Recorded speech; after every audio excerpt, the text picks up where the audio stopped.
오늘은 마태복음 강의 23번째 시간입니다. 왕이신 우리 예수님께서 서기관들과 바리새인들을 저주하시는, 책망하시는, 경고하시는 그런 내용의 말씀을 보게 되었습니다. 지난 22장에서 사두개인들과 또 바리새인들, 그들과 우리 주님께서는 논쟁을 하셨죠. 그 논쟁이 이제 끝난 후에 우리 주님께서는 그들에게 마지막으로 또 경고를 해 주시는 내용을 보게 되어집니다. 오늘 23장은 1절 말씀해 보시는 대로 무리와 자기 제자들에게 말씀하여라고 말씀하고 있죠. 무리와 제자들에게 주신 말씀입니다. 주님은 자신을 향해서 공격하던 그런 자들, 그러니까 바리새인들, 사두개인들, 그의 여러 가지 다른 무리들이 있겠죠. 그들의 실체에 대해서 오늘 제자들과 무리에게 가르치기 시작하는 내용을 1절서부터 우리가 살펴보게 되어집니다. 이들 사두개인들과 바리새인들은요, 마태복음 6장에서 위선자라고 주님께서 분명히 말씀하셨습니다. 그리고 7장에서는 거짓 대언자들로 이제 불리게 되어지죠. 그리고 12장에 와서는요, 이들이 어떠한 자들이었느냐 하면 용서받을 수 없는 그런 죄를 짓게 되고 또 위선적인 마음으로 표적을 구하는 악하고 음란한 세대다라고 말씀을 하셨죠. 또 이들은 주님께서 자신의 능력으로 하나님이심을 나타내 보이시지 않았습니까? 또 이스라엘 왕으로 그 왕이심을 보이셨음에도 불구하고 친히 그들의 눈으로 주님의 그 능력을 보았음에도 불구하고 끝까지 주님을 거부할 뿐만 아니라 백성들 앞에서 주님을 비방하고 고소하고 조롱하는 그런 모습들을 보게 되어집니다. 1절에서 이제 12절 말씀까지는 바리새인들의 말은 듣지만 그들의 행위를 본받지 말라라고 말씀을 하고 있습니다. 눈으로 이제 보시기 바랍니다.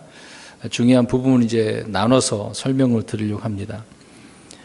그들이 열심히 말은 잘했어요. 율법에 대해서 하나님을 어떻게 하라, 이렇게 하라. 물론 잘못된 부분도 있지만, 그러나 그들의 행위는 말만 할 뿐이었지 행하지 않는 그런 모습들이었던 거죠. 그런 내용이 이제 1절부터 12절 말씀을 통해서 알 수가 있습니다.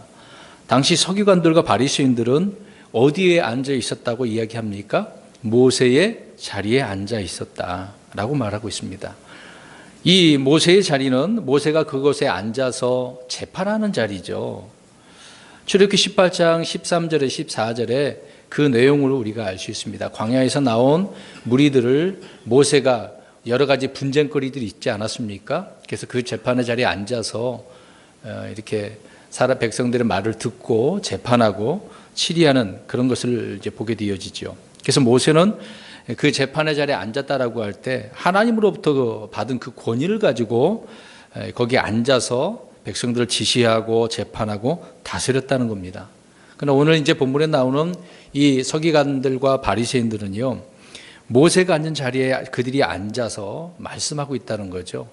그러니까 그들이 지금 누구 역할을 하려고 하고 있다는 겁니까? 모세 역할을 한다, 그 얘기죠. 이들은 주님께서 땅에 이제 오시기 전에, 이 땅에 오시기 전에 400년, 그러니까 신구약 400년 그 중간기가 있다고 하지 않았습니까?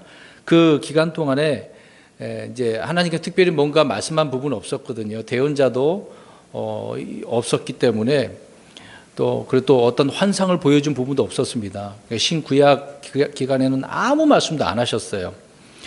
그때 이 서기관들과 바리새인들이 종교적으로 힘을 가지고 있었던 것입니다. 역사적인 배경이 그래요. 권세를 가지고 있어서 얼마나 그 기간 동안에 자기들의 그 위치를 확고하게 했는지를 알 수가 있다는 거죠. 그래서 그 권세의 자리를 지금 어느 자리까지 앉아 있다는 것입니까? 모세의 자리까지. 그러니까 대단한 권위를 그들이 지금 가지고 있었다는 것을 알 수가 있습니다. 어느 정도였냐 하면 그들이 이제 어떤 성경적인 해석을 하게 되어집니다. 그 해석이, 자기들의 해석이 주님의 법이 될 정도였다는 거죠. 이미 율법에 다 말씀을 하셨는데도 불구하고 자기들이 뭔가 해석을 해요. 그러면 그것이 곧 법이 되었다라고 할 정도였다는 거죠. 그것이 무엇이었느냐라고 하는 것은 그들이 만든 전통, 구전이라는 것이죠. 특히 우리가 잘 알고 있는 지혜서라고 하는, 그들이 만들어 놓은 지혜서라고 하는 탈무드가 있지 않습니까? 이런 전통이 곧 모세의 율법과 동등한 그 권위를 차지하고 있었다라는 것입니다. 그러니까 그들의 말 그 한마디가 백성들의 삶을 좌지우지한다 그것입니다. 생명을 살리고 죽일 정도로 엄청난 파워가 그들에게 있었다는 거죠. 3절 말씀을 보시기 바랍니다. 그러므로 무엇이든지 그들이 너희에게 지키라고 명하는 모든 것은 지키고 행하되 그들의 행위대로 하지는 말라. 그들은 말만 하고 행하지 아니한다라고 말씀하고 있어요. 이제 그들의 이중적인 위선적인 모습을 주님께서 좀 책망하고 있으시는 거죠. 그들은 백성들에게 모세 율법대로 살 것을 강요를 했어요. 지나가다가 뭐 마음에 안 들면 너 왜 모세 율법대로 안 해? 이런 식으로 이제 강요를 한 거죠. 올바르게 하라고. 뭐 말은 잘 하긴 했는 것 같아요. 그러나 그들 자신은 하나도 지키지 않았다고 분명히 예수님께서 말씀을 하지 않습니까? 그래서 말만 하고 행하지 아니한다. 자, 이런 부분을 주님께서 콕 집어서 말씀을 해주고 있습니다. 그래서 1절, 2절, 3절을 우리가 보면 2절, 3절은요. 그들이 얼마나 옳은 말을 하는가가 그게 문제가 아니라 그들의 행위가 지금 어떠하냐라고 좀 예수님께서 말씀하고 있는 것입니다. 모세의 자리에 앉아서 말만 할 뿐이고 행동하는 것은 없기 때문에 얼마나 잘못된 것인가라는 것을 말씀을 해주고 있는 거죠. 자, 이런 부분을 지금 누구에게 가르치고 있는 것입니까? 1절 말씀에 무리들과 제자들에게. 자, 그렇게 생각을 하시고요. 4절을 보시기 바랍니다. 또 무겁고 자기에게 힘든 짐들을 묻고 사람들의 어깨에 지우되 자기들은 손가락 하나라도 그 짐들을 옮기려 하지 아니하느니라. 참 편하게 살았네요. 말 한마디면 다 백성들이 어떻게 해요? 다 하는 거예요. 근데 자기들은 안 했다. 그 얘기를 하고 있는 거죠. 자, 어떤 짐을 지어줬겠습니까? 당시 이들이 서기관과 바리새인들이요, 각종 어떤 성전세를 비롯해서 종교적인 의무를 가지게 해서 백성들을 굉장히 무겁게 했다는 것입니다. 백성들의 삶을 그래서 고달프게 했다는 거죠. 안 해도 될 것을 하게 만들고 정말 그걸 힘들게 율법을 행하는 것처럼 그렇게 시켰다, 그 얘기인 것이죠. 특별히 이들은 금식을 강요하고 헌금을 강요했다는 것을 알 수가 있습니다. 또 안식일을 비롯한 각종 모세 율법을 임의대로 세분화해서 나눴어요. 굳이 나눌 필요도 없는데 아주 조목조목 다 나눠가지고 이렇게 해야 된다 저렇게 해야 된다라고 했다는 거죠. 그래서 백성들의 그 행동을 막 규제시킨 거예요. 제한시키고 여러 가지 막 법을 이렇게 만들었다는 거죠. 세분화해서. 이것들은 다 거짓 대언자들의 그 특징 중에 하나가 사람들에게 짐을 지운다라고 하는 점인데요. 이들이 그렇게 하였다는 것입니다. 여러분 세상의 종교를 보세요. 얼마나 그들이 이제 종교인들, 그들의 이제 교인이 되겠죠. 그들에게 이런 짐들을 줘서 이거 해야 된다, 저거 해야 된다. 특별히 오늘날 개신교를 우리가 살펴보면 알 수 있지 않습니까? 정말 헌금 봉투만 해도 뭐 굉장히 종류가 많죠. 몇십 종류가 아니고 심지어 뭐 100가지도 된다 하더라고요. 뭐 저는 세보지는 못했습니다만은 엄청난 종류가 많이 있습니다. 그렇게 이제 강요를 했다는 것이죠. 주님은 이들과 정반대로 어떻게 하셨을까요? 우리 마태복음 11장 28절 가서 보세요. 이미 우리 앞에서 살펴보신 것이지만 주님은 이들처럼 짐을 지게 하신 건 아니잖아요. 그 짐을 우리 주님은 어떻게 하셨을까요? 마태복음 11장 28절 시작. 수고하고 무거운 짐진 모든 자들아 너희는 내게로 오라. 내가 너에게 안식을 주리라. 그 짐을 다 주님 앞에 맡기고 주님께서 주시는 무엇을 받으라는 이야기예요? 안식을. 그것을 줄 테니까 그 안식을 누리라. 근데 지금 그 당시에는 이 종교 지도자들에 의해서 백성들이 짐이 너무도 무거웠다는 거예요. 사실 이걸 생각해 보면 저 역시도 그랬거든요. 청년 때 이제 간 예수 믿고 좀 전에 어느 정도 뭐 교회 생활하고 알 것도 배우게 되어지다 보니 교회 이것저것 맡기게 되어지더라고요. 처음에 뭐 보조교사도 시키고 또 하게 되어졌고 교사도 하게 되고 나중에 또 성가대도 하게 되어지고 또 청년에 올라가니까 뭐 여러 가지 임원도 맡게 되어지고 청년 회장도 하게 되어지고 이제 그러다 보니 그때 제가 정말 힘들었거든요. 이제 처음에 뭣도 모르고 했어요. 이게 시간이 지나다 보니까 너무도 많은 거예요. 일요일 같은 경우에 새벽부터 시작을 해서 아침 일찍 8시 늦어도 8시 반까지는 가야 되죠. 애들 데리고 와야 되니까 9시 오전 9시에 아이 주일학교 예배가 있고 그거 마치면 또 10시에 성가대 연습해야 되고 11시에 또 예배 드려야 되고 마치면 또 오후 밥 먹고 나서 바로 또 오후에 주일학교 오후 시간이 있고 그 다음에 또 청년의 모임이 있으면 모여서 뭐 어떤 회의도 하고 근데 식사하고 나서 또 일찍 와서 예배 드리고 또 예배 마치면은 성가대 연습했단 말이죠. 그게 정말 힘들었고 나 한동안에 그것을 너무 힘들어서 교회 안 나간다고 해버렸거든요. 계속해서 나가게 됐던 것인데 너무 그 당시에는 저에게는 힘들었었습니다. 자, 이런 식으로 당시의 백성들에게 여러 가지 이런 짐들을 주었다는 거죠. 그러나 우리 주님은 반대로 안식을 주시는 분이죠. 사도들 역시 마찬가지로 백성들 유대인들이 이렇게 멍에를 매게 한 부분을 책망한 부분도 있었습니다. 이렇게 거짓 교사들과 참된 교사들의 그 차이가 무엇인지를 우리가 알 수 있죠. 거짓 교사들은 무거운 짐을 지우게 하고 있는 반면에 참된 교사들은 쉼을, 참된 안식을 우리 주님처럼 주게 되는 것 아니겠습니까? 그리고 율법사들과 서기관들의 문제는요, 오늘 주님께서 말씀하고 있는 것처럼 말만 하고 행하지 않는다라고 하는 것입니다. 오늘날 이제 설교자들의 문제가 되겠죠. 성경을 가르치는 사람들, 선교사들, 부흥사들, 이런 자들이 이제 여기에 빠지기 쉬운 그런 문제점 아니겠습니까? 그래서 저 역시도 그렇습니다. 이제 목사이다 보니 말씀을 전해야 되는 부분도 있고, 저 역시도 행하지 못한 부분도 말씀을 통해서 전해야 될 부분도 있지 않습니까? 그러면은 더 굉장히 마음에 찔리는 면도 있죠. 그리고 말은 했는데 행하지 않은 부분도 있을 때 정말 부끄러운 부분도 있습니다. 그건 그런 사실을 인정할 수밖에 없는 거죠. 야고보서 1장 22절에 오직 너희는 말씀을 행하는 자가 되고 듣기만 하여 너희 자신을 속이는 자가 되지 말라라고 말씀하고 있습니다. 우리 신약 그리스도인들 역시 주님의 말씀을 듣고 그걸로 끝나는 것이 아니라 말씀을 가지고 내가 삶 속에서 또 생활 가운데 그렇게 살아가야 하는 것이 중요하다는 것을 말씀하고 있는 거죠. 아무튼 그런 부분이 있어서 주님께서는 4절 말씀에 그들이 이제 이런 짐을 지게 했다라고 하는 것을 설명하고 있는 것입니다. 5절 말씀을 보십시오. 도리어 그들은 사람들에게 보이기 위해 자기들의 모든 행위를 하나니 곧 그들은 성구함의 폭을 넓게 하며 자기들의 옷단을 큼직하게 하고 이렇게 말씀하고 있습니다. 이 5절 말씀은 바리새인들과 서기관들은 사람들 앞에서 정말 자신들의 정말 내 신앙이 이렇게 좋아, 또 나는 이런 경건의 모습을 가지고 있어 라고 하는 자기들의 의의를 나타내 보이려고 하는 그런 행동을 이렇게 하고 있었다는 것입니다. 근데 왜 이렇게 했겠어요? 사람들 역시도 외모를 가지고 어떻게 하기 때문에 그렇습니까? 판단하기 때문에 그래요. 보이지 않는 것을 어떻게 알겠습니까? 눈에 보이는 것을 가지고 사람들도 판단하기 때문에 이들이 이런 부분에 있어서 더 이런 부분을 잘못된 부분을 드러낸 것 같아요. 그러나 우리 하나님은 마음의 중심을 보시고 또 우리의 영의 무게를 달아보신다고 하지 않았습니까? 그래서 우리는 마음이 중요한 거죠. 그렇다고 해서 이제 마음만 있으면 또 안 됩니다. 행하지 않는 부분도 주님께서 이제 책망을 하시는 것이니까요. 5절 말씀에 성구함의 폭을 넓힌다라고 말씀하고 있습니다. 이 성구함 그러니까 이제 헝금함을 넓혔다 그 얘기가 아니고요. 이들이 이제 종이나 어떤 양피지에다가 말씀 구절을 두루마리 거기에 이제 조그마한 데다가 적어요. 몇 절씩을 적습니다. 그래서 적어서 손에다가 감거나 이마 위에다가 붙이는 거예요.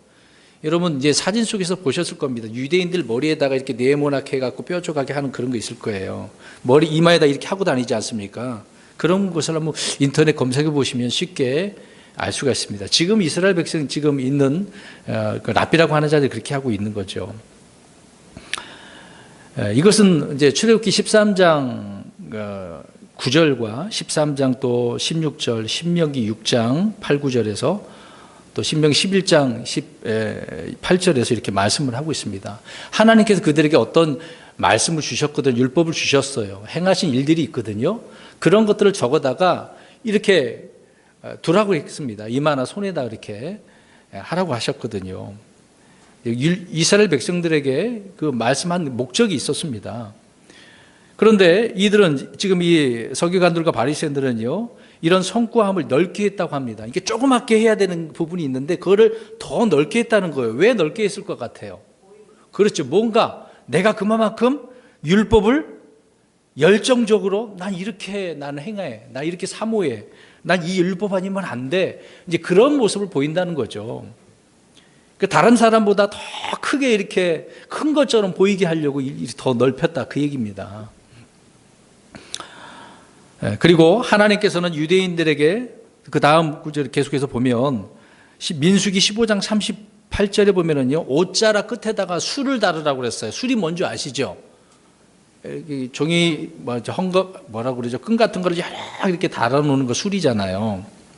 그 옷자락 끝에다가 그렇게 만들라고 말씀하셨습니다. 민수기 15장 39절에 보면은요, 왜 그렇게 했냐라고 할 때 주님의 명령을 기억하게 하기 위해서, 또 마음과 눈이 마음의 눈에 따라서 하나님을 이제 어떤 것을 구한다는 이야기인데요. 근데 하나님께서 행하신 것을 가지고 이제 구해야 되는데 그게 아니란 말입니다. 그러니까 눈에 보이는 대로만 하나님 앞에 이제 이교도들이 구하는 것처럼 그렇게 할까봐 하나님께서는 그렇게 옷수를 달아놨다 그렇게 달라고 하셨던 것이거든요. 근데 백성들은 그렇게 하지 않았다라는 것을 지금 우리가 알 수가 있어요. 그러면 여기에서 5절에서 그들이 옷수를 더 어떻게 했다는 것입니까? 더 옷단을 큼직하게 길게 내렸다는 거예요. 이제 구약에는, 율법에는 옷수를 그렇게 달라고 그랬는데 이들은 지금 옷단을 어떻게 했다는 거예요? 더 큼직하게 길게 그렇게 했다는 것이죠. 바리새인들은 보통 사람보다 더 크게 만들었다 그 얘기입니다. 다시 말씀드리면 아까 이제 성구함을 넓게 했다는 것처럼 마치 자신들의 신앙이 다른 사람들보다 더 좋은 것처럼 보이기 위해서, 그래서 옷을 길게 해갖고요, 끌게 하잖아요. 이제 바닥에 이제 질질 끌려가게 하는 것처럼 굉장히 거룩하게 보이고 멋지게 보이고 위대하게 보이고 그렇게 한다는 것이죠. 또 지도자들과 가르치는 그 위치에 있는 사람들이 가장 빠지기 쉬운 그런 죄가 자신을 이렇게 드러내는 것 아니겠습니까? 자랑하는 거잖아요. 난 이런 거 잘해.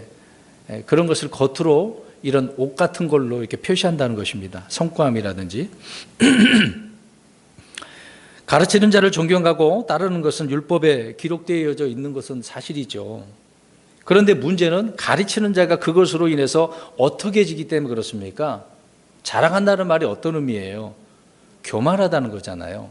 이제 그 문제를 지금 주님께서는 지적을 하고 있다는 것입니다. 그 다음에 6절 7절 보십시오. 잔치의 맨 윗자리와 해당의 으뜸가는 자리와 시장에서 인사받는 것과 사람들로부터 랍비어 하고 불리는 것을 좋아하느니라. 참 이들은 한두 가지 문제가 아니었던 것이네요. 자, 이 금방 읽은 6절 7절은요, 이거는 다 모든 사람들이 다 좋아하는 거예요. 세상 사람들도 다 이걸 좋아하지 않겠습니까? 맨 윗자리 상석이잖아요. 으뜸가는 자리. 그러니까 항상 어떤 사람들은 최고로 좋은 자리에, 높은 자리에 앉으려고 애를 쓰잖아요. 또 그렇게 올라가려고 하고 있고. 그리고 시장에서 인사받는 것, 랍비라 불려진 것. 자, 이런 것들은 다 무엇과 연관되어져 있냐면요, 탐심과 명예욕에 관련되어져 있는 것입니다. 이것은 종교적 그 위선자들의 특징이라는 것을 알 수가 있는데, 그래서 이들은 항상 대접받기를 좋아하고 이렇게 기득권 어떤 지도자층에 있기를 좋아하기 때문에 그랬다는 거죠. 항상 자기네 신분을 이렇게 높이려고 했다는 것입니다. 거지 옆에 막 있지도 않은 거죠. 특히 이제 사마리아 사람 근처만 가면은 이놈의 자식이 여기가 어딘데 이렇게 여기 오느냐 뭐 그런 식이 아니겠습니까? 하지만 주님의 말씀을 맡은 자는 이와는 반대로 어떻게 합니까? 저와 여러분은 섬기고 낮아지고 사람들에게 오히려 어떻게 됩니까? 멸시를 주는 게 아니라 멸시를 받는 거죠. 아벨 이후로 성경대로 믿는 성도들은 많은 고난과 고초를 당하죠. 배척도 받고 핍박도 받고, 심지어 아벨과 이제 뒤에 나오지만 사가랴 피까지 이 피 흘림의 문제도 있지 않았습니까? 이런 신실한 자들에 비해서 오늘 서기관과 바리새인들, 이제 오늘날로 표현하면 종교인들이죠. 그들은 항상 무엇을 받기를 원해요? 존경받기를. 그러니까 윗자리가 좋은 거죠. 야, 저 사람 대단한 사람이야. 저런 자리에 아무나 못 올라가. 그런 것 아니겠습니까? 오늘날 정치인들을 보세요. 또 장관들, 뭔가 중직 맡은 사람들 보십시오. 아무리 잘해도 백성들은 어떻습니까? 잘하거나 못하거나 백성들 자기들에게 조금만 잘못한 부분이 나타나면 막 비난하잖아요. 정말 앞뒤가 안 맞는 그런 부분을 봅니다. 그 다음에 8절에서 10절을 보십시오. 그래서 랍비라 불리지 말라고 하고 있고, 아버지라 불리지 말라고 하고 있고, 또 지도자라 불리지 말라라고 말씀을 하고 있습니다. 이 땅에서 사람들에게 랍비, 선생이잖아요. 아버지, 지도자라고 일컬음을 받지 말아야 하는 부분을 주님께 지적을 하고 계신 것입니다. 랍비라고 하는 말은 좀 전에 말씀드린 것처럼 선생이라고 하는 뜻인데요. 그러면 우리 지금 진정한 선생, 교사, 가르치는 분은 누굴까요? 오늘 지금 예수님께 그렇게 말씀하고 있는데 우리 요한복음 14장 26절 가서 보시기 바랍니다. 우리 예수님이시고 또 성령님 임으심을 우리가 알 수 있습니다. 요한복음 14장 26절 요한복음 14장 26절 읽겠습니다. 시작. 위로자 곧 아버지께서 내 이름으로 보내실 성령님 그분께서 너에게 모든 것을 모든 것을 어떻게 하신대요? 가르치신대요. 주님이 하늘로 올라가신 이후에 성령님을 보내주셨죠. 그 성령님께서 저와 여러분을 가르치신다라고 이야기합니다. 그러니까 선생이시잖아요. 교사이시고. 성령님의 주요 임무 중에 하나가 바로 진리를 가르치시는 것이라고 말씀합니다. 요한에서 2장 27절에 그러나 너희가 그분에게서 받은 기름 부음이 너희 속에 거함으로 아무도 너희를 가르칠 필요가 없고 바로 그 기름 부음이 너희 안에 모든 것을 가르치며 성령님께서 가르치신다는 이야기잖아요. 오늘날 이는 교회 내에 교사의 직분이나 역할이 필요 없다라고 하는 그런 말이 아니죠.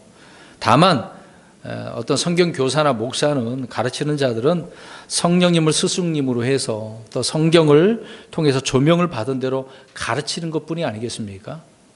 진정한 선생은 우리 예수님이다. 성령님밖에 없다라고 우리는 알 수가 있습니다.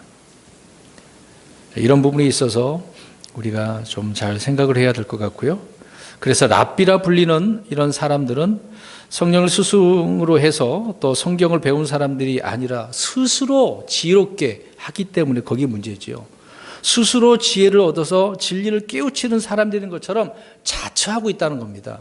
이들이 지금 그렇게 하고 있기 때문에 그렇게 불리지 말라. 그래서는 안 된다. 그 얘기를 하고 있는 겁니다. 지금 서기관들과 바리새인들이 그렇게 하고 있으니까 무리들에게 너희는 이렇게 하면 안 돼 라고 가르치고 있는 거죠. 특히 제자들에게도 이렇게 말씀을 하신 부분이 있는데요. 제자라고 한다면 얼마나 더 그런 마음이 생기겠습니까? 지금 종교 지도자리라고 하는 이러한 자들이 이렇게 하고 있는데 제자들도 그런 마음이 왜 없었겠어요? 우리 요한복음 강해를 통해서도 우리 살펴본 것처럼 높은 자리에 앉고 싶은 거거든요. 오른쪽 왼쪽에 앉고 싶으니까.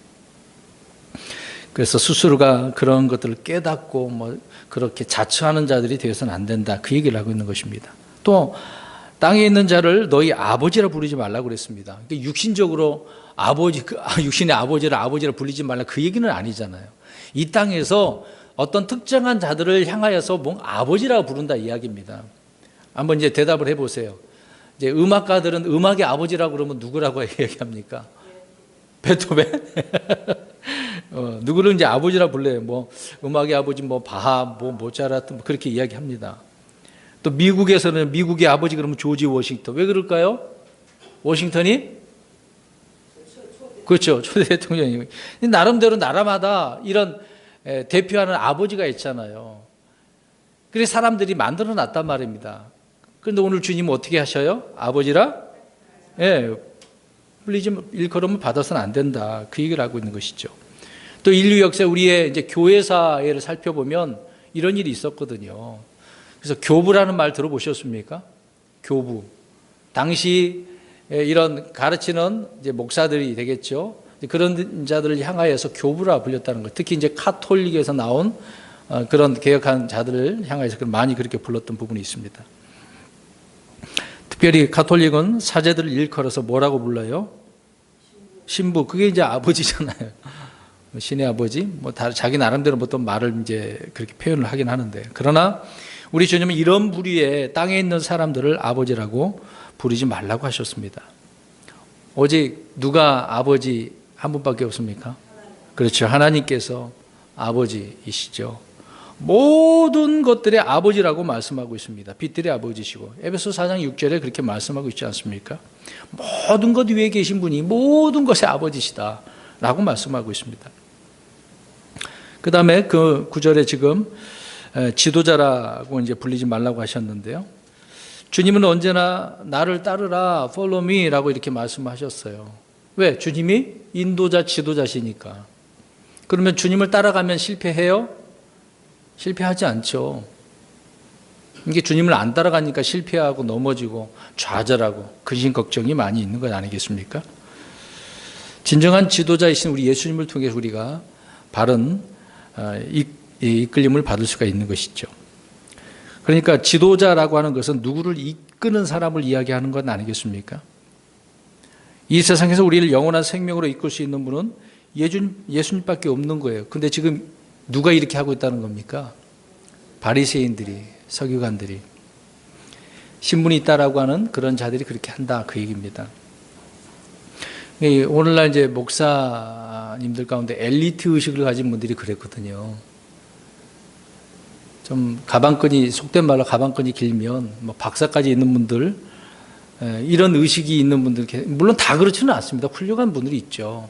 근데 많은 분들이 여기에 이제 이 바리새인들처럼 빠지게 되어지는 것을 보게 되어지는 것입니다.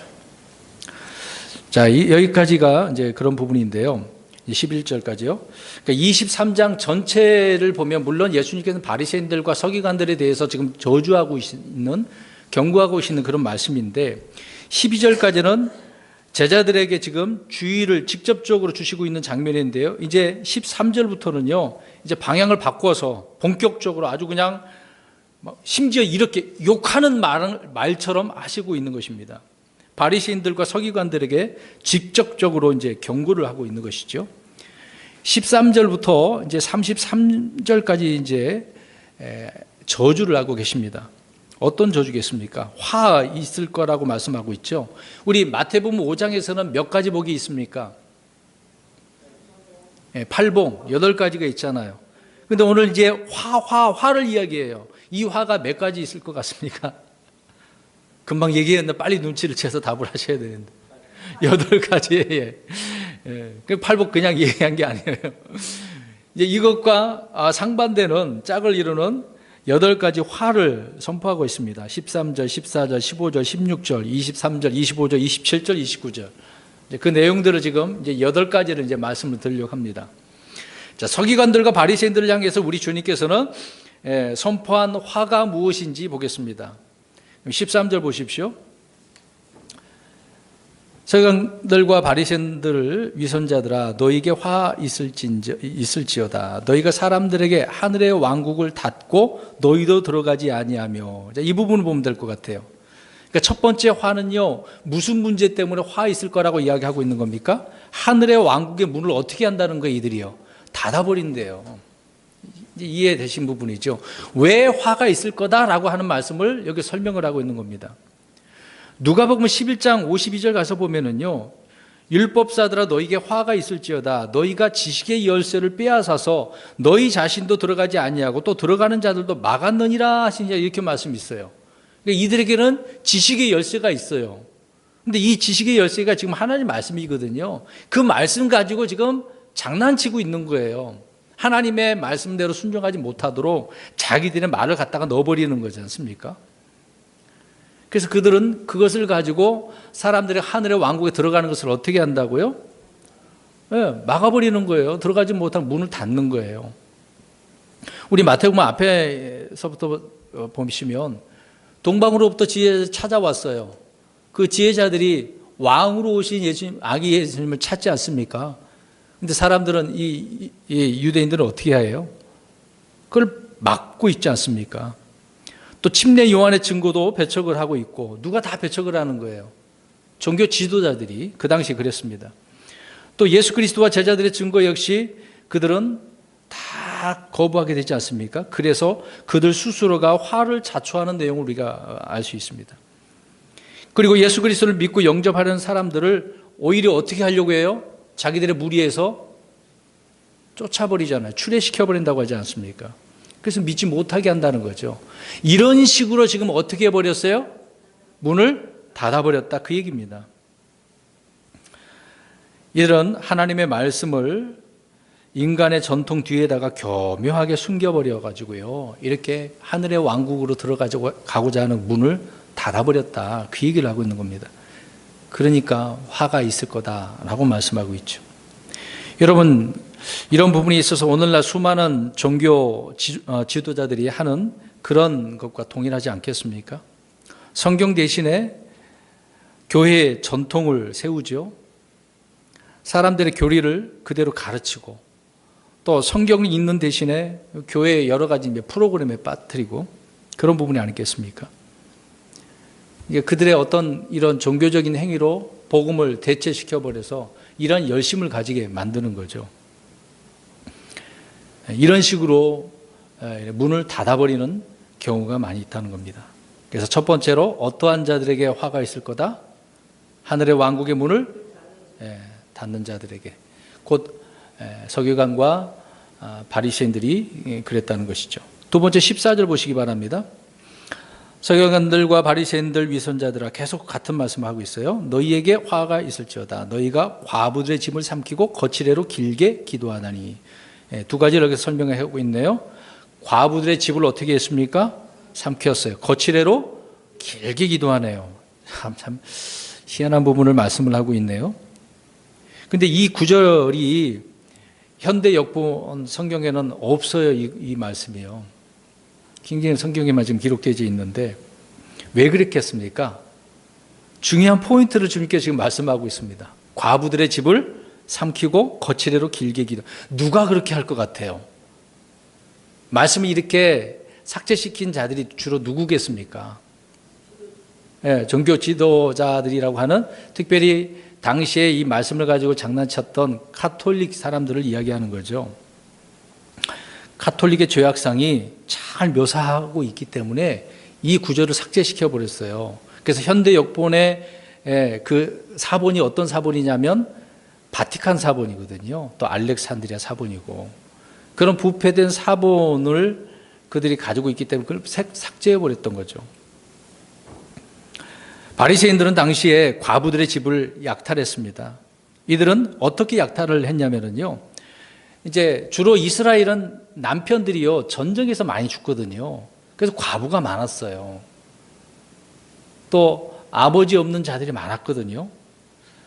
그래서 이들은 죽은 남편의 혼을 위해서 무엇을 해준다고 이야기할까요? 기도해 주는 것처럼 이야기하는 거예요. 그래서 그들을 속인단 말입니다. 당시 이 바리새인들이 그렇게 했다는 거죠. 그래서 기도해 줄 테니까 뭐 내라는 거예요? 돈 내라, 헌금 내라, 그 얘기입니다. 그래서 가톨릭 사제들이 이렇게 하지 않았습니까? 그래서 무엇을 팔았다고 합니까? 면죄부. 그렇죠? 지옥에 간 자들 기도하고 헌금 돈을 내면 거기 이제 지옥에서 어디로 옮겨져요? 연옥으로. 더 이제 천국으로 가려면은 연옥에서 천국으로 가려면 더 어떻게 해야 됩니까? 돈을 더 내야 돼요. 그것과 동일하다는 거죠. 그러니까 바리새인들이 그랬던 것처럼 우리 과거의 중세 시대 때 가톨릭 사제들이 이렇게 했다는 것입니다. 그러니까 그런 명목으로 우리 자기 남편이 연옥으로 천국으로 가야 되는데 낼 수밖에 없는 거 아니겠습니까? 이렇게 헌금과 재산을 이런 명목으로 갈취하는 수법이었던 거죠. 오늘날도 마찬가지입니다. 여러 가지 그런 것을 가지고 그런 명목을 만들어서 어떻게 보면 성도들의 재물을 약탈하는 것과 비슷하겠죠. 또 길게 기도하는 것에 대해서도 경고하고 있는데, 물론 그렇다고 해서 그럼 길게 기도하고 잘못된 거 그 말은 아니죠.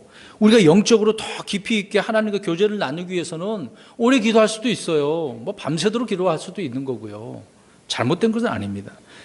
많은 사람이 단지 종교적인 열심으로 길게 기도하는 것, 그게 문제라는 거죠. 그렇게 하면 어떻게 할까 봐? 잘 들어줄까 봐. 그게 잘못됐다는 거예요. 그렇게 하면 하나님께서 뭔가 응답해 주고 잘 될 것처럼 생각하니까. 이런 식이에요. 어제 밤에 잠자면서 이번 돌아온 주일에 이거 설교할까 막 고민을 하고 있다고 지난번 말씀드린 건데, 오늘날 우리 한국 사람들 생각해 보세요. 지성이면 뭐라 그래요? 자, 이런 말을, 이게 무슨 말이에요? 지극정성으로 뭔가를 하면은 하늘도 어떻게 한다? 이런 식으로 생각한다는 게 문제라는 거죠. 이게 좀 문제가 있습니다. 여러분, 마태복음 6장 7절에 그래서 주님께서는 이 교도들이 그런 식으로 기도한다는 거잖아요. 말을 많이 하면. 우리가 올바른 기도 드리는 건 상관없어요. 그렇게 하면 뭔가 되는 것처럼 내가 기도했다, 하나님 이제 들어주실 거야, 이런 식으로 생각하니까 그게 이제 잘못됐다는 거죠. 그래서 이렇게 길게 기도하는 바리새인들의 동기는 남에게 보이기 위해서 하는 기도이기 때문에 화가 있을 것이다 라고 이야기하는 겁니다. 그래서 교회에서 대표 기도하는 문제도 이런 부분을 좀 조심해야 되겠죠. 그래서 창세기부터 막 해가지고 계시록까지 기도하시는 분이 있지 않습니까? 기도하다 보면 10분, 15분 다 졸아요, 성도들은요. 너무 길어서. 참 그런 경우가 많이 있습니다. 자, 이런 부분을 주님께서 말씀하고 있네요. 그래서 과부들의 집을 삼키고 거칠애로 길게 기도하는 것, 이런 문제를 지적을 하셨던 겁니다. 그 다음에 15절 말씀을 보십시오. 서기관들과 바리새인들 또 위선자들 향하여서 화가 있을지어다. 너희가 개종자 하나를 만들기 위해 바다와 육지를 두루 다니다가 만들면 그를 너희보다 2배나 더 지옥 자식이 되게 하는도다. 중요한 부분이 있습니다. 이들이 어떻게 하고 다니는 거예요, 지금요? 개종자, 전도에서 개종자를 하나 얻으려고 자기들의 이제 교파로 이제 들어오게 한다는 거죠. 그래서 개종자를 얻어서 다 무엇으로 만드는 거예요? 네, 2배나, 배나 지옥 자식 만든다는 겁니다. 자기들보다 더 나쁜 사람 만든다는 거죠. 그러니까 우리 바울을 생각해 보면 돼요. 대제사장의 그 권위를 받아서 다메섹으로 가지 않습니까? 크리스찬들을 잡아서 감옥에 가두고 죽이려고 하는 그런 의기양양한 열심. 그러니까 바울도 역시 그 율법을 그 종교 지도자들이 하는 것을 배웠기 때문에, 바리새인으로 살았기 때문에 얼마나 더 이런 마음이 있었겠어요. 그러니까 바울도 그렇게 악한 자, 우리 어저께 잠깐 일찍 가신 분들이 있었지만 끝까지 보신 분들을 보셨겠죠. 바울이 그것을 고백하지 않습니까? 나는 그런 나쁜 사람이었다. 그런 장면을 어저께 우리가 좀 확인했는데 성경에 그렇게 기록되어 있지 않습니까? 바리새인들과 서기관들 역시 이렇게 모든 이단들이 행하는 그런 수법과 다르지 않다는 거죠. 오늘날 우리나라 종교 그렇게 이단들이 있지 않습니까? 아마 더 극성이잖아요. 남의 교회 다니면서 가가지고 목사 흠집 잡고 막 교회를 어지럽히고 그 교회를 완전히 약탈해가는 그런 자들이 있지 않습니까? 하나님과 말씀에 충실한 사람을 얻는 것이 아니라 오히려 바리새인들의 자기들의 전통을 계승할 수 있는 그런 사람을 찾아서 가르치는 거예요. 이렇게 해야 된다고, 그렇게 해야 옳은 거라고. 그래서 그런 교육을 가르치죠. 그런 교육은 위선과 기만을 가르치는 교육 아니겠습니까? 어떤 외적인 형식을 가르치고 또 권위를 가르치고 올바른 목양이 아니라 아까 이제 과부들의 것들을 탈취하는 그런 자들로 만든다는 거죠. 그래서 배나 지옥 자식 만드는 것입니다. 가톨릭은 두말할 필요도 없죠. 오늘날 개신교 신학교도 마찬가지입니다. 신학교에 들어가면 성경을 완전하지 않다라고서부터 가르치기 때문에, 그러면 그것을 배우고 신학 공부한 그런 사람은 어떻게 하겠습니까? 그들이 어떻게 설교를 할 것이고 또 성도들을 어떻게 만들어 버리겠습니까? 자기들도 그렇게 배웠으니 성도들도 역시 그렇게 하라고 가르치는 거겠죠. 그러니까 배나 지옥 자식을 만든다는 겁니다. 과거에 이렇게 예수님 때도 그랬는데요. 이건 변함없는 거네요. 주님이 오셔야 문제가 해결되겠죠. 그 다음에 16절부터 22절입니다. 또 너희 눈먼 자들아 또 화가 있을지어다라고 이야기합니다. 눈먼 자들아 계속 여러 번 말씀을 하고 있네요. 이들이 무엇을 무엇에 대해서 눈먼다고 합니까? 17절 후반절을 보세요. 금이냐, 금을 거룩히 구별하는 성전이냐, 또 예물이냐 제단이냐, 또 맹세에 대한 부분도 언급을 하고 있네요. 자, 16절에서 22절 말씀은 이들의 물질적인 탐욕을 지적을 하고 있는 겁니다. 물질적인 탐욕. 이들의 가치관은 영적인 것보다 무엇을 추구하는 거예요? 물질적인 것, 육신적인 거죠. 내적인 것보다 외적인 것을 더 추구한다, 그 얘기입니다. 그래서 금이냐 성전이냐 중에서 어떤 것을 더 추구하는 거예요? 금. 예물과 제단 중에서는 예물. 성전과 거기에 거하시는 하나님 중에서는 성전. 참 이게 뒤바뀌었어요. 이런 식입니다. 뭐가 우선이 되어져야 되는지 그게 구분이 안 되는 거죠. 정반대의 길을 걷고 있습니다. 오늘날 우리에게도 이 큰 교훈을 주고 있는 거죠. 교회에서요, 영혼구령, 선교하고 성도들 가르치고 또 기도와 말씀 이런 거에 우리가 전념하는 거 아니겠습니까? 또 그렇게 추구해야 되는 것인데, 그러나 이것보다도 더 중요하다고 여기는 것들, 그런 것을 강조하는 것 있지 않습니까? 그래서 또 어떤 모임을 강조하고 있고, 그러다 보니 오늘 이 말씀처럼 그들에게 화가 있을 것이다 라고 주님께서 말씀하고 있는 거죠. 또 거기에다가 예수님께서는 맹세에 대한 부분도 언급을 하고 있는 것입니다. 맹세를 좀 잘못하고 있다는 거죠. 바리새인들은 더 작은 것을 향하여서 맹세하라고 그렇게 하고는 있습니다만은, 예수님께서는 제단과 성전과 한도를 맹세하는 것이 얼마나 큰지를 지금 강조하고 있어요. 그런데 이들은 지금 이것들을 다 어떻게 하고 있습니까? 귀한 것들을 다 무시하는 거예요. 작은 것들에 관심을 두게 만들고 있는 거죠. 그런데 이 맹세에 대해서는 앞에 마태복음 5장에서 말씀드렸기 때문에 우리는 함부로 맹세해서는 안 됩니다. 근데 유대인들은 자기들이 하고 싶은 대로 그냥 이렇게 맹세를 했던 부분을 말씀하고 있는 거죠. 아무튼 이런 것들 다 통틀어서 뭐가 문제라는 거예요, 지금요? 16절에서 22절에 물질적인 탐욕 때문에 이러한 자들에게 화가 있을 거다라고 말씀하셨던 것입니다. 그 다음에 다섯 번째 23절 24절 보세요. 이들은 박하와 회양과 근체 11조는 바치도록 하고 있습니다. 그러나 더 중대한 문제는 우습게 지금 여겼다는 거죠. 진정한 긍휼과 믿음의 공의의 판단에 대해서는 무시했다라고 말씀을 하고 있습니다. 11조에 대해서는 물론 구약에 다 규정화되어져 있죠. 주님께서 지금 그들의 문제점을 말씀하시고 11조에 대한 바른 그 강조도 하고 있는 것입니다. 왜? 이것은 다 하나님의 것이기 때문에. 그런데 문제는 바리새인들이 박하와 회양과 근체 11조만 강조했다는 겁니다.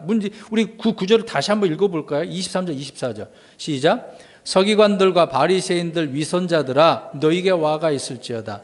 너희가 박하와 회양과 근체 11조는 바치되 율법의 더 중대한 문제인 판단의 공의와 긍휼과 믿음은 무시하였도다. 너희가 마땅히 이것들을 행하였어야 하거니와 다른 것도 행하지 않은 채 내버려 두지 마라. 23절만 읽어봐도 우리 알 수 있지 않습니까? 그럼 이게 뭐예요? 박하와 회양과 근체 11조는 어떤 거예요? 먹는 거잖아요, 먹는 거. 이들은 먹는 것에 대해서만 지금 강조하고 있는 거예요. 탐욕에 빠진 자들, 눈에 보이는 그런 물질적인 뿐만 아니라 먹는 거, 자기 배를 채우는 거. 그러니까 이들의 관심은 음식과 재물이 있었고, 역시 이들은 배를 섬기는 자들이라는 것을 알 수가 있습니다. 스스로 증명하고 있는 거잖아요. 배가 신이니까. 이들이 간구한 것은 율법과 공의와 긍휼과 믿음의 더 중요한 것들을 간구하고 있는 거죠. 그들은 낙타같이 중요하고 더 큰 문제에 대해서는 그냥 지나쳐 넘어간다는 거예요. 사실 낙타는 부정한 짐승이거든요. 그냥 그것들은 그냥 삼키는 거예요. 그러나 별거 아닌 거, 사소한 것들은 굉장히 귀중히 여기고 있어요.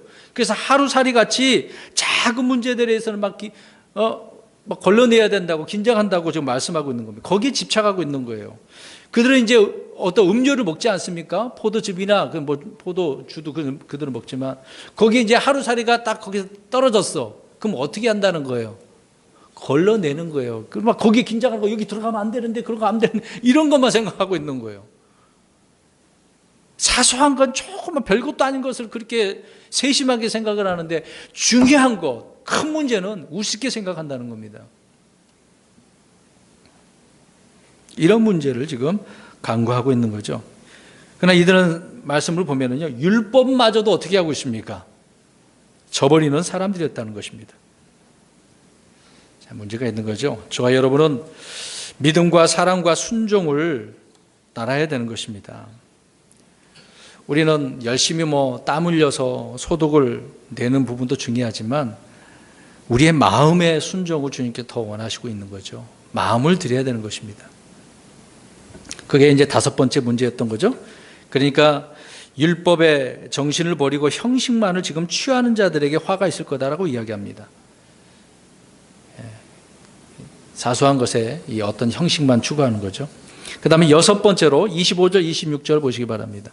역시 또 그들에게 화가 있을진저 너희가 잔과 대접의 겉은 깨끗이 하되 그 속은 강탈고 과도함으로 가득하게 하는도다. 자, 겉은 깨끗하게 하는데 속은 어떻습니까? 더럽네요. 썩어져 있네요. 그 부분을 말씀을 하고 있습니다. 사람들은 외모를 취하지 않습니까? 그러면서도 내면의 아름다움을 이야기하기도 하는데, 근데 우리 속은, 정말 우리 속의 내면의 아름다움은 어떨 때 어떻게 해야만이 아름다울까요? 사실 우리 믿기 전의 상태를 보세요. 저와 여러분의 예수 그리스도를 믿기 전에, 물론 어렸을 때 아무것도 모르고 예수 믿는 분들도 있는데 우리의 사람들의 마음속은 더러운 것들로 가득 차 있지 않습니까? 이런 문제를 예수 그리스도를 믿으면 성령님이 우리 안에 들어오셔서 더러운 것을 다 제거하시고 다시 태어나게 하시지 않습니까? 그래서 우리 영이 거듭나고 새롭게 됨으로, 새롭게 함으로써 우리가 씻음을 받아야만이 가능하게 되어지는 거죠. 그러니까 주님이 내 안에 들어오셔야 되고 성령님이 내 안에 들어오셔야만이 새롭게 된다라고 디도서 3장 5절에 말씀을 하고 있습니다. 그런데 지금 이들은 그런 부분이 안 되어져 있는 거죠. 겉은 깨끗한데 속은 썩어져 있는, 그래서 그들의 무덤에 대한 이야기를 할 수밖에 없는 거죠. 그 다음에 27절, 28절 보십시오. 또 그래서 27절 금방 말씀드린 것처럼 회칠한 뭐 같다고 이야기합니까? 무덤 같다. 속은 더럽다는 거죠. 썩은 뼈가 있는데 이미 시체가 이제 썩어서 또 그 뼈까지 썩은 상태를 우리가 볼 수 있지 않습니까? 유대인들은 무덤에 회칠함으로써 행여나 자신들을 더럽히지 않도록 그렇게 한다는 거죠. 그들의 이런 철저하고 빈틈없는 자세에도 불구하고 그들의 속은 무덤 안에 있는 그런 썩은 뼈들과 이런 부정한 것들로 가득 차 있었다는 것을 주님께서는 책망하고 있는 겁니다. 그렇기 때문에 이런 미선으로 가득 차 있기 때문에 그들에게 뭐가 있을지어다? 화가 있을지어다 라고 말씀을 하고 있는 것이죠. 마지막 8번째입니다. 29절부터 이제 33절까지 말씀을 하고 있네요. 묘를 만들고 조상의 피, 자기들은 그때 있었으면 죄 안 지었을 거다라고 이야기하고 있습니다. 근데 이들은요, 의인들을 죽인 살인자, 박해자의 후손이지 않습니까? 자기들의 조상이 그런 자들이었지 않습니까? 그런데 자신들도 조상들과 동일한 동참자임을 우리는 이 말씀을 통해서 알 수가 있어요. 이들이 하는 말이 뭡니까? 아까 말씀드린 것처럼 우리가 그때 있었으면 우리는 그런 나쁜 일 안 했을 거예요. 피 안 흘렸을 거예요. 그렇게 얘기한다는 거죠. 과연 그럴 수 있을까요? 여러분 어떻습니까? 근데 이들은 지금 그렇게 말을 했는데 누구를 죽여요? 예수님을.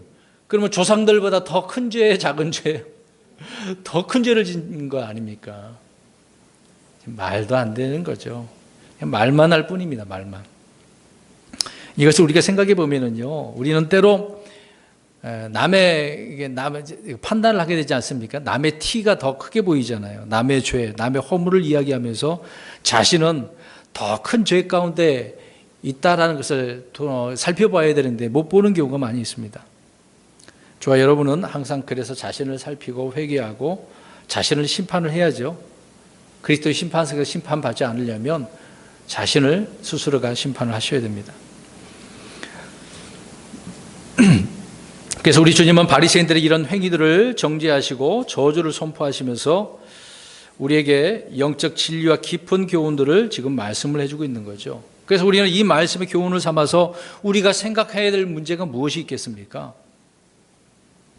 교회 내에 이런 잘못된 것들, 회개하지 않고 복만 구하고 육신적인 것만 구하고 그런 거 얼마나 많겠어요.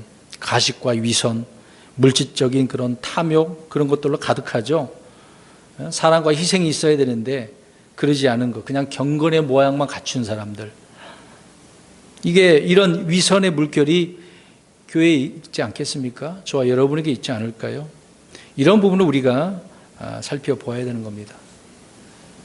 아까 이제 그냥 넘어갔던 부분인데요. 어떤 모임, 어떤 프로그램을 많이 강조하는 부분이 있지 않습니까? 성경을 읽게 하고 스스로가 성경 속에서 주님을 경험하고 깨닫고 그렇게 나가도록 해야 되는데 이제 그런 부분을 하지 않게 만드는 부분이 되는 거죠. 그래서 이런 부분을 좀 생각해 볼 때, 아니, 이제 범서부터 성장을 위한 제자 양육에 대해서 하려고 하고 있는데 혹시나 이렇게 치우치지 않을까 이런 마음이 지금 있긴 있습니다. 괜히 그것만 보고 또 성경을 안 볼까 봐. 뭘 해도 좀 걱정인 부분들이 사실 있어요. 주님은 이들에게 그래서 화를 선포하실 때 어떻게 보면 막 증오에 차서 이렇게 화 있을지어다 이렇게 하는 것처럼 보이지만 사실 그러지는 않죠. 여러분 37절을 말씀 보시면 주님은 연민이 있고 슬픔이 있는 그런 동정을 품은 채 지금 경고하고 있어요. 예루살렘아 예루살렘아 대원 자들 죽이고 내게 보낸 자들 돌로 치는 자여 암탉이 자기 병아리들을 자기 날개 아래 모음같이 내가 얼마나 자주 내 자녀들을 함께 모으리 하더냐. 하나님께서 그렇게 하신다는 거잖아요. 우리 주님께서 그렇게 하려고 하는데 스스로가 어떻게 하고 있습니까? 그렇죠. 원치 않은 거죠.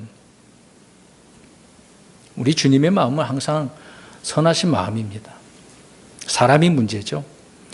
그 다음에 34절에서 36절 말씀은요, 이제 그들의 흘린 피가 어떻게 되겠는가 그 결과를 말씀을 하고 있는 내용이거든요. 이것은 1차적으로 이제 서기 이제 AD 70년경에 로마에 의해서 예루살렘이 다 파괴되지 않습니까? 그것도 멸망하고 유대인들이 전 세계적으로 흩어지게 되어지는 거죠. 그때 이제 성취한 부분이긴 합니다. 그 이후로 2000년 동안 전 세계에서 유대인들이 지금 핍박받고 있지 않습니까? 미국에서도 그렇게 잘 살고 있지만 이제 미국 사람들이 몰아내고 있는 거죠. 이제 남은 대환란을 통해서 그들은 남은 분량을 다 채우게 될 것입니다. 32절에 보세요. 주님께 뭐라고 하십니까? 그러는 너희가 너희 조상들의 분량을 채우라. 피를 흘렸으니까 그 부분에 대해서 그들도 그렇게 한다는 이야기잖아요. 그래서 대환란을 통해서 남은 분량을 다 채우게 될 것이라는 것을 알 수가 있습니다. 마지막 37절에서 39절 말씀은요, 말씀드린 것처럼 예루살렘이 이제 멸망을 하는데 우리 주님께서 눈물을 흘리시는 그런 장면을 우리가 보게 되어지죠. 같은 말씀이 누가복음 19장 41절에 그렇게 말씀을 하고 있습니다. 마지막 경고이죠. 주님은 사도들을 보내시고 계속해서 사람들을 보내기는 하지만 그렇다고 지옥에까지는 보내지는 않으실 거 아닙니까? 문제는 아까 우리가 말씀한 것처럼 너희들이 원치 아니하였도다. 이런 말씀은 그 책임이 전적으로 누구에게 있는 거예요? 믿지 않는 자들에게 있다는 것을 말씀해 주고 있는 겁니다. 오늘날도 그렇습니다. 은혜의 복음이 선포됐는데도 불구하고 거부한 자들은 본인의 믿음에 따라 심판을 받겠죠. 그래서 마지막 38절에 버림받아 황폐하던 이스라엘 백성들이 그럼에도 불구하고 어떻게 된다고 이야기합니까? 회복하네요. 여전히 우리 주님은 이스라엘을 버리지 않으셨음을 알 수가 있습니다. 그래서 대환란을 겪고 난 이후에 그들이 천년왕국에 들어가게 되어지고 그 다음에 영원한 때로 들어가게 되어지는 거죠. 이스라엘은 영원토록 그렇게 육신적으로 주님을 섬기는 것을 보게 되어집니다. 이렇게 우리 주님은 서기관들과 바리새인들을 저주하셨어요. 8가지 화에 대한 부분을 말씀을 하시면서 그들의 행위의 문제를 지적을 하셨다는 겁니다. 이렇게 마태복음 23장에 강의가 결론 지었지만 여기서 한 가지 생각을 해본 부분이 뭐냐면 우리가 이제 2019년에 이제 들어오지 않았습니까? 그러면 이 한 해 동안 내가 바리새인들에게 이렇게 주어진 이런 우리에게는 적어도 그런 부분이 있어서는 안 되는 거 아니겠습니까? 우리의 언행 심사가 주님 앞에 일치하고 또 올바른 그런 신앙으로 세워져서 주님 앞에 인정받은 자들로 세워지는 저 여러분 되시기를 주의 이름으로 축원합니다.